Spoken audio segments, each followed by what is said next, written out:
팽하 화학2를 가르치게 된 한혜광입니다. 이번 시간은 화학2 오리엔테이션을 가질 건데요. 수업 시간에 화학1을 복습하는 게 아니라 화학2 수업을 하려고 합니다. 그래서 수능 대비가 아닌 내신 위주의 수업이 진행되겠습니다. 시기가 시기인지라 화학1 수업을 할까 고민도 했었는데 대학에 가면 일단 기본적으로 화학에 대한 교양이나 전공 강의를 듣게 되기 때문에 화학2를 미리 배워두는 게 이제 대학 가서 더 도움이 될 것이라고 생각이 듭니다. 역시 시기가 시기인지라 지금 평가에 대한 안내가 선생님들도 제대로 받고 있지 않아서 평가에 대한 이야기는 추후에 하도록 하겠습니다. 화학2라는 과목은 사실 화학1보다 학습할 내용도 많고 깊이도 좀 있습니다.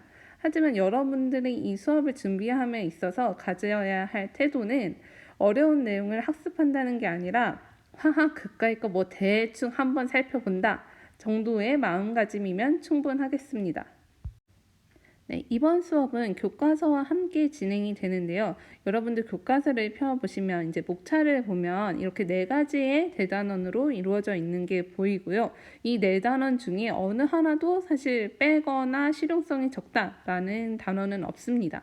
그나마 다행인 게 이 단원의 그 엔트로피, 여기 원래는 엔탈피 다음에 엔트로피가 들어가야 하는데 여러분들이 물리 시간에 배우고 이러다 보니까 이 엔트로피 내용이 사라졌습니다. 그래서 학습적인 부담감은 아주 약간이나마 줄었다고 볼 수 있죠. 조금 전에 화학2 뭐 그까이 거 대충 한번 본다 이런 식으로 가볍게 임하라고 했는데 그래도 화학1의 연계 교과이기 때문에 사실 알아야 하는 부분들이 조금 있습니다. 첫 단원을 시작하기에 앞서서 알아야 되는 부분들에 대해 좀 보도록 하겠습니다. 먼저 원자, 분자, 원소, 화합물 이 4가지에 대한 구분부터 보겠습니다. 얘네들은 우리가 화학1 시간 초반부터 계속 주구장창 얘기를 했던 것들인데 먼저 원자라는 걸 보면 원자는 물질을 구성하는 기본 입자가 됩니다. 근데 이 원자들이 모여서 어떠한 성질을 나타내는 가장 작은 단위가 될 때 우리는 이걸 분자라고 얘기합니다. 예를 들어서 산소 원자가 2개가 만나서 하나의 특성을 나타내게 되면 우리가 이걸 산소 분자라고 얘기를 하죠. 원소라는 것은 물질을 구성하는 기본 성분이 되겠습니다. 얘는 성분이기 때문에 이제 어떠한 그룹을 얘기를 하고요. 그래서 원자나 분자처럼 셀 수 없습니다. 그 다음에 마지막으로 화합물 보면 화합물은 2가지 이상의 원소로 이루어진 물질을 얘기합니다. 네, 그 다음 알아야 되는 건 화학결합입니다. 화학결합이 어떤 식으로 생성이 되었느냐, 어떤 식으로 깨졌느냐에 따라서 아예 다른 물질이 이루어지고 이걸 우리는 화학반응이라고 얘기를 하기 때문에 화학결합에 대한 이해는 반드시 알고 가야 합니다. 이 화학결합에는 3가지 종류가 있죠. 공유결합, 이온결합, 금속결합. 하나씩 간단하게 보면 공유결합은 전자쌍을 공유하기 때문에 공유결합이라고 합니다. 비금속 원소 사이에서 일어나고요. 이온 결합이라는 건 이온들이 결합을 하죠. 이온들이 이 정전기적 인력에 의해서 결합을 하는데 그럼 어떤 이온이냐? 양이온과 음이온 사이의 결합이 되겠습니다. 그런데 이제 이 양이온이 되는 애들이 보통 금속이었고, 그죠? 음이온이 되는 애들이 주로 비금속이었습니다. 그래서 금속에서 비금속으로 전자가 이동을 하면서 이온이 형성이 되고 얘네들 사이에 정전기적 인력으로 묶이게 되면 그걸 우리는 이온 결합이라고 합니다. 예를 들어서 NaCl 같은 게 있죠. 그 다음에 금속 결합을 보면 금속은 말 그대로 금속과 금속 사이의 결합이 되겠습니다. 여기 역시 이것들을 묶는 힘이 정전기적 인력인데 왜냐하면 금속 양이온 하고 그 주변을 떠다니는 자유전자로 구성이 되기 때문에 그렇습니다. 네, 그 다음에 이제 몰에 대한 이야기를 해볼 건데요. 여러분들 이 페이지를 보고 숨이 턱 막히시나요? 네, 우리가 이제 1단원부터 해서 사칙연산들을 이렇게 여러 번 하게 되는데 그때 원자나 분자들을 하나하나 셀 수가 없기 때문에 그 묶음 단위인 몰이라는 단위를 쓰게 됩니다. 이거는 전 세계의 그 과학자들이 한 약속이기 때문에 항상 이 단위를 맞춰줘야 되는 거고요.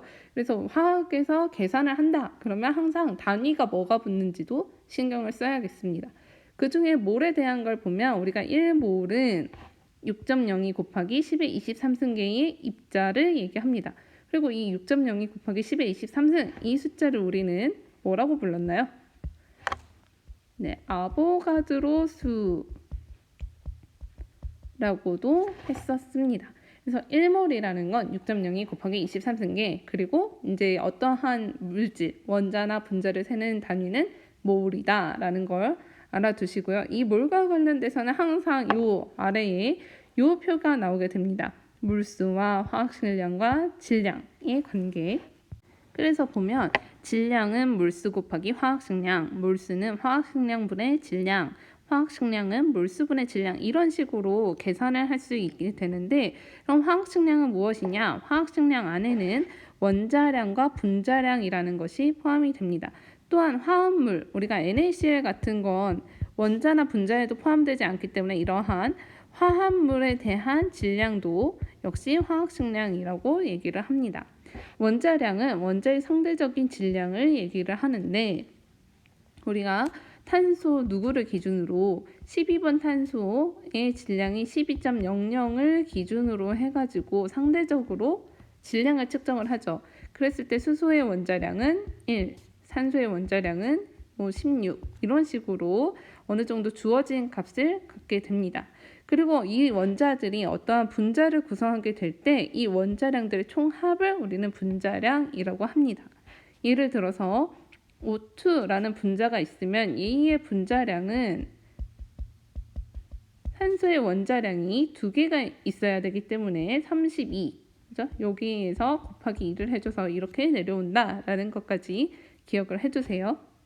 네, 그 다음에 몰과 질량 이야기가 나오면 당연히 몰과 부피의 이야기도 나와야 합니다. 하지만 이 몰과 부피에 대한 이야기는 수업이 진행됨에 따라서 이제 금방 나오기 때문에 여기서는 생략하도록 하겠습니다. 네, 그래서 이렇게 첫 번째 오리엔테이션을 마치도록 하고요. 제가 오랜만에 이 녹화 프로그램을 썼더니 조금 어설프고 목소리도 적응이 안 되고 하는데 여러분들이 잘 적응을 해주시기를 바라겠습니다. 그러면 끝! 다음에 봅시다.